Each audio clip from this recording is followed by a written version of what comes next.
What's the sense in the penny? It's the debate resurfacing yet again in D.C. President Trump posting on Truth Social saying he's directing the Treasury to stop minting new pennies because they cost more than a cent to make. So is the move penny wise or pound foolish? People have been trying to get rid of the copper coins, now mostly made of zinc by the way, for decades. That's because it costs a pretty penny to make a penny. Trump isn't the first president to consider axing the coin. President Obama floated scrapping the penny 12 years ago. Anytime we're spending more money on something that people don't actually use, that's an example of something we should probably change. But the administration wasn't able to execute on the cuts. You just get all these objections. What happens to Lincoln's face that is on this? What about the states we're buying the copper from? How do they update the cash registers? And I confess, and I'm not proud of it, that eventually I just got worn down. Nowadays, the U.S. Mint says making each penny costs more than 3.5 cents, and that when you add them all up, it equals a more than $85 million loss for the federal government in 2024. Other countries have already rid themselves of their pennies. Canada discontinued theirs more than a decade ago. Australia and New Zealand nixed theirs back in the 90s. Some are passionate about their pennies. The pro-penny group Americans for Common Sense, yes, with a C, is run by Mark Weller, a lobbyist for the zinc industry. Its website cites reasons for seeing the other side of the coin, pointing out the penny's usefulness in charity donations and concerns that losing the 1-cent coin would cause merchants to round up to the nearest nickel, raising prices on consumers who pay with cash. The trend in other countries suggested to us that it would be a good idea to get rid of the penny, that it just was not at all necessary. Lots of countries do without them and do just fine. If the Trump administration is able to stop the minting of new pennies, it wouldn't be without precedent in the U.S. Back in 1857, Congress discontinued the half-cent coin. Some of those coins can now fetch up to hundreds or even thousands of dollars from collectors, meaning that even in a post-penny world, a penny saved could end up being more than a penny earned. Brian Chung is joining us now. Okay, first of all, fascinating. Second of all, practically, let's say the penny goes away. Let's say I go to the store, the corner store, and something costs $3.47. And if there's no pennies, right, or the store doesn't, like, do they round up to a nickel? Is that what other countries have done? Is that kind of the practical impact of this? Yeah, well, I mean, you would still end up with change, to be clear. You just wouldn't have a few extra cents because you wouldn't have a 1 cent. The lowest denomination would then be 5 cents. Right. But in Canada, it is the case that, yes, we've seen, some companies maybe just round up to the next nearest nickel. Although I want to point out, Hallie, interestingly, the nickel also costs a lot to make. 1 nickel costs 13.8 cents to make. So maybe that's the next target after It's the nickel next. There you go. Brian the Chung. Nickel next. All right. We'll see that on the breakdown, I'm sure, in a few weeks from now. Brian. This is the Nation's Conspire channel. Welcome to today's show. Donald Trump is following through with actually removing the United States penny. And this is a big deal for a lot of reasons. Donald Trump is supposed to be anti-globalism, anti-New World Order. And one of the things that is so critical in the New World Order's infrastructure is a cashless society. And the only way you end up with a cashless society is by removing physical currency. It starts with coins and it moves to cash. So this is a quiet measure being taken that they're trying to spin as a cost-cutting move. Of course, Democrats and conservatives are on board with this idea because they say it makes no sense business-wise. It costs 2 pennies to make a penny.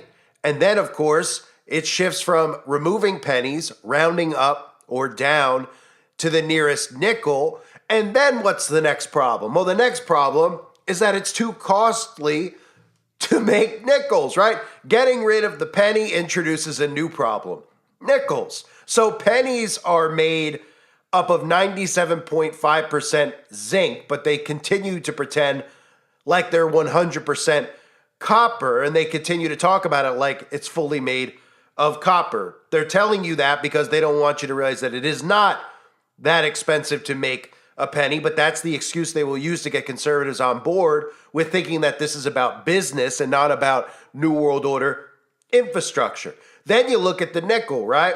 Well, the nickel is supposedly made up of 75% copper and 25% nickel, and every news clip that they have aired across the United States of America in regards to removing the penny has said the same exact thing. They said, wait a minute, but it's really expensive for the nickel as well. So this is how it happens, like dominoes falling. You get rid of the penny, you're round to the nickel. Now it's too expensive to produce the nickel. So you get rid of the nickel and you move to what? The dime. But guess what? Dimes are made up of 75% copper and 25% nickel. And then after some time, you tell everybody we can't have dimes anymore. In fact, we can't have quarters anymore. Then you work on the cash. And the propaganda will come out about how most people don't use cash anyway. That's one of the things they try to push, is that most transactions are done via credit card and eventually via just holding up your wrist or being scanned in full by your biometrics in order to make payments, because that's what we're headed towards in a new world order. But they'll make excuses up about the cash. Remember, during the outbreak, they were trying to take cash and coins out of circulation. They started having cashless stadiums during that time period when they allowed people to go back in because they said it was too germy. We're going to let people into stadiums, but not at full capacity, right? We'll let people go watch sports games, but not everybody could go. They still have to social distance. And what we'll do is we'll remove cash from the games. That way the transactions won't involve people touching money and giving it to other people and touching coins, right? People fell for it, hook, line, and sinker. And what do we see now? The majority of stadiums do not accept cash. That was part of the transition that was occurring during the outbreak. Many agendas taking place at once. So Donald Trump tweets out, "For far too long, the U.S. has minted pennies, which literally costs us more than 2 cents. This is so wasteful. I have instructed my Secretary of the U.S. Treasury to stop producing new pennies. Let's rip the waste out of our great nation's budget, even if it's a penny at a time." Conservatives turned a blind eye to this. If Joe Biden or Obama, who did propose this when he was selected and put in office, they were going crazy about the removal of the penny. Conservatives were saying, that's it. They're trying to bring in the New World Order. They're trying to go cashless. We can't allow it to happen. So all it takes is for Donald Trump to be put in to implement all this stuff and then twist it. Say that it's a good business idea. Oh, this isn't about a New World Order. This is about business. It doesn't make sense business-wise. Trump's a businessman. We're losing money on it. And guess what? Guess who pays for it? We do, the taxpayer. So everybody just continually is going along with this, agreeing to all these New World Order infrastructures, or all these New World Order ideologies, I should say, being put in place in our new infrastructure, which is AI governance. And nobody's actually paying attention to the fact that single thing that Trump is doing is a part of this. Why aren't they paying attention to it?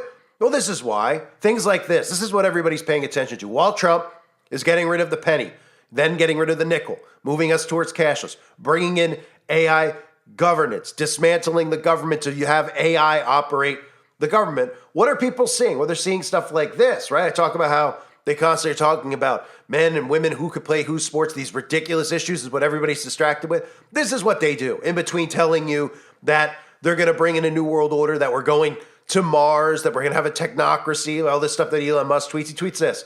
Look what they're saying. I made them say my name. This is what's airing on the news. And this is what MAGA is just having a field day with. Stuff like this, which is just so unbelievably ridiculous that we've gotten to this point. It's laughable, but it's also sad that this is stuff that's airing on the news and everybody out there is loving it because they don't even realize that they're just working you into this, making you laugh, distracting you with things, showing you how ridiculous the quote-unquote legacy media is while they're bringing in the New World Order. Look. Now, the disruptor-in-chief, Elon Musk, who apparently has adopted the alias, at least he changed his social media handle to Harry Balls, tweeted this morning, "Democracy in America is being destroyed by judicial coup. An activist judge is not a real judge." Right, so Harry Balls being said on the news. This is making everybody's day, hearing the people on the news who obviously are playing the role of being brain dead and sounding like fools constantly, right? That's been part of the teardown of the system, how Democrats and the quote-unquote legacy media has been acting. But make no mistake about it, just like on the cover of The Economist, which, again, The Economist, one of those magazines that always shows us truth in plain sight, years ago, get ready for a world currency. That's what we're headed towards, this alignment that Donald Trump now has with crypto, right? Remember, Trump made that stance against central bank digital currency. Oh, we're not going to have a central bank digital currency. We'll have a different digital currency. We'll have crypto. And since so many people made money off crypto and seem to think in their minds that it's free of the Federal Reserve and it's free of being monitored and tracked, these people are living in fantasy land. This wouldn't exist unless they wanted it to exist. And for anyone out there that's wondering what the world will be like with the digital currency, well, let's listen to this scum lord from the World Economic Forum tell you why it's so important to have a digital currency, because they can not only monitor and track what you're buying, but they could tell you, oh no, you're not allowed to buy that. And they talk about this as if it's a good thing.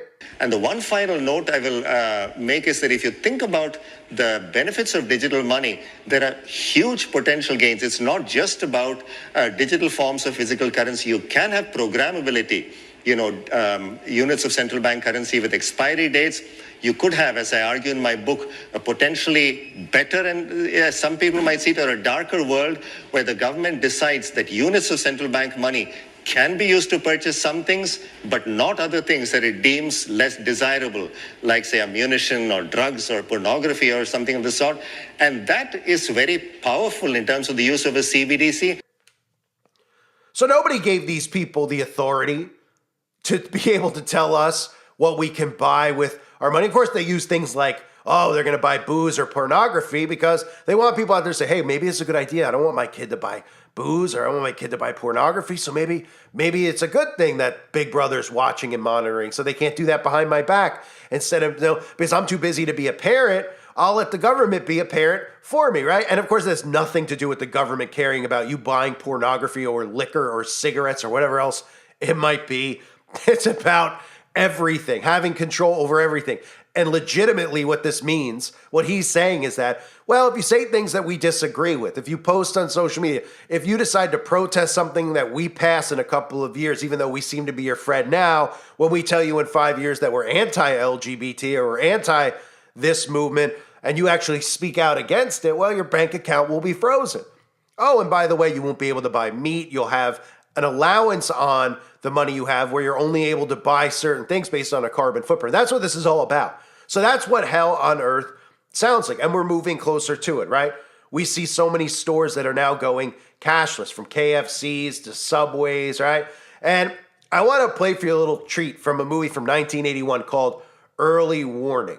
And this is really just another movie that had predictive programming back when they used to make Christian films that actually expose the globalists, that actually expose what they're trying to do, told you what exactly it meant for your life, what it looked like. This is 1981. Okay, so we're talking over 44 years ago that this movie actually came out. It's talking about everything that's happening today. This movie clip I'll play for you, including how a central bank digital currency, or a digital currency just in general, is total control. And it has everything to do with the mark of the beast. Listen. I would like to thank each and every one of you for your hard work and dedication to our cause. In reviewing this year's progress, let me say that we have been highly effective in conditioning the people's minds to accept our solution to the world's problems. The energy crisis here in the United States was exceptionally successful worldwide, and we expect similar success with our upcoming food shortage. Our labor leaders have made great progress by causing confusion and work stoppages in all areas of the world.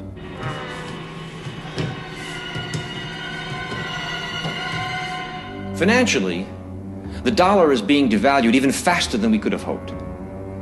Politically, the public has lost total confidence in any form of government. The threat of universal war is a daily possibility.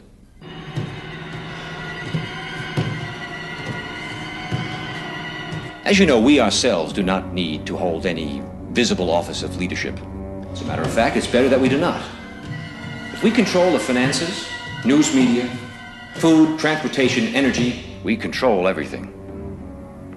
It is important that you, as world leaders, keep our program before your countrymen. With our World Bank and computer program operational, we now have the capacity to control the financial affairs of every human being on Earth by giving each person his own computer number. Anytime his number is used, we would know his financial situation at once. He could not buy or sell anything without his computer number. It will simplify their lifestyles tremendously.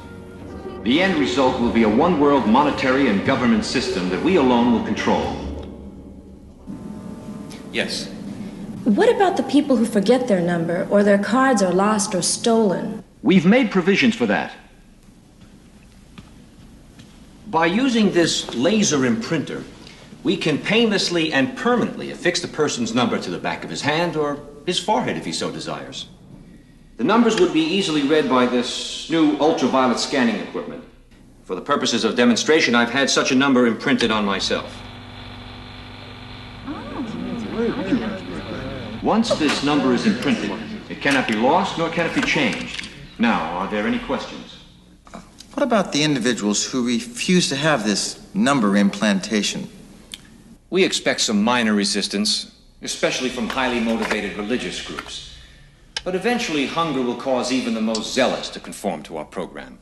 Gentlemen, I believe that within a year, 2 at the most, our one-world government will be a reality.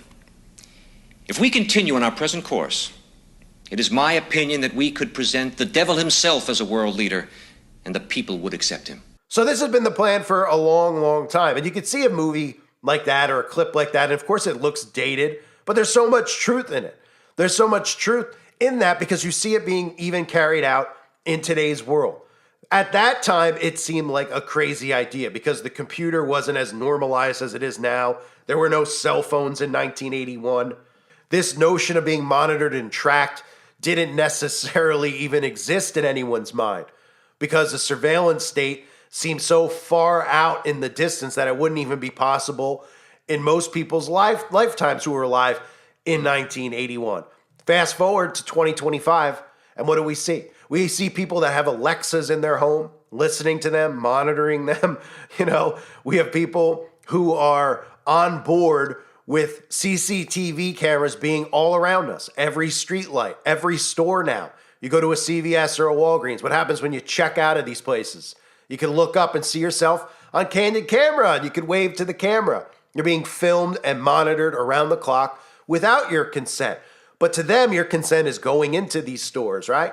And what's even better for them is if you say, well, I don't want to go into these stores anymore if I'm going to be on camera. I'll just order stuff from home on Amazon or somewhere else. And then they say, great, that works out even better for us because we don't want you to leave your home. All the stuff in your home we're listening to you on, your phone, your TV, these smart devices. We control your thermostat. We control, obviously, your smart meter. We control everything in your home. So stay in your prison cell.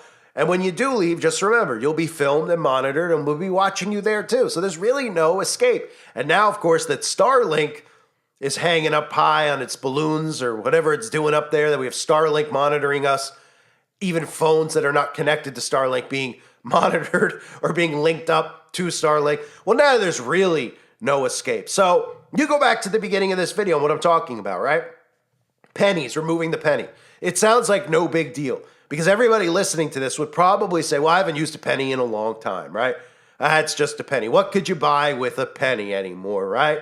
We've allowed them to get, to the point where you can't even purchase something for a penny. You have stores that are called dollar stores that don't even sell things for $1. That's how unreal it is. I mean, it's so unreal that we actually have people who spend money to buy water, right? Think about that. You pay $3 for water, something that should be free, that people need to survive. So they talk about getting rid of the penny like it's some cost-cutting idea. And you'll hear most conservatives, they're so desensitized to it now that they won't even blink, right? They won't even blink about the idea. Like the guy said in the video, he said, I was opposed, right? The lib from the news clip. He's like, I was opposed to the penny being removed, but I've just become so worn down by it.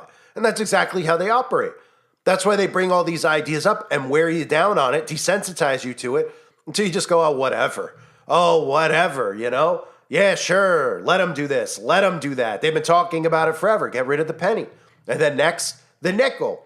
And then next you go, well, there's still dimes and quarters. And then those are gone. You say, well, who cares? There's still cash. They're never going to get rid of cash. And then they just come out with whatever excuse they need. And they say, well, the majority of people don't use cash, so we're just going to not print it anymore, right? And one by one, like dominoes, all of it falls. It's what it takes, one at a time. For people to think that overnight some dictator was going to come in, whether it was Barry Soetoro, Obama, or Trump, and say, hey, we're going cashless. All cash and coins are gone. They know there would be a revolution. So this is how they do it. This is how they do everything. It's just little bits at a time, pushing little bits, taking little bits, and people conforming and allowing it. And they just go further and further and further. So we'll move from the penny to the nickel to the dime, and it'll continue on while everybody's distracted by stuff like Elon Musk calling himself Harry Balls, right? It shows you the level of thinking that's going on in the United States of America. These awake people acting like children, right? We've always talked about it with the Democrats, adults behaving like children. Look at MAGA, thinking they're awake, which is even scarier. Thinking that they're actually awake to the conspiracy, not having a clue what a New World Order blueprint looks like. Most of them don't even know what Agenda 2030 is.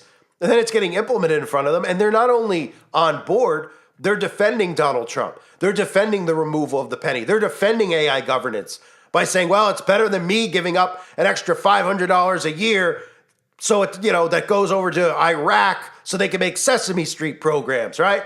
Not even realizing that these are psyops that they're making to make you want what they want, just like you heard in that clip, right? Making the people on board with what they want from the get-go, which in this case is a cashless society. Donald Trump implementing it, and these people are blind to actually see it. It's incredible. It's incredible.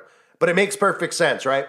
That they do this with Trump because they can distract these people. They could tell these people that these are business savvy moves, and that's all they need to hear. But make no mistake, if Joe Biden said they were getting rid of the penny, right? Just like when Obama said it. Obama said it then, and there was pushback. People were like, you're not getting rid of the penny. You're not getting rid of cash or coins. Nobody made you, nobody made you, gave you the right to do those things. You're supposed to just serve as the president. You're not supposed to take away cash and give us a cashless society. So everybody would push back then, right? If Biden did it, they push back. But since it's Trump, and since they tell you it's business savvy, you don't hear the people on NBC or CBS going crazy about it, right? Every time Trump does something, you hear them go crazy. That's how it's been for the last 8 years. Trump's doing a tariff, Trump's doing this, and then they go nuts, right? Amazing how there's just certain things that both sides are on board with. They were on board with, the liberal media was on board for Operation Warp Speed, right? They never questioned any of that. They're certainly not questioning the removal of the penny. And they're just telling you to be prepared for the nickel next. That's what they're telling you. That's how conditioning works, right? In those news clips, the penny's going. What about the nickel? We'll round up to the nickel. But yeah, but the nickel's got to go too. Oh, okay. Getting you prepared for a cashless society. I thank everybody for being here. Hope you're all doing well. God bless you and your families as always.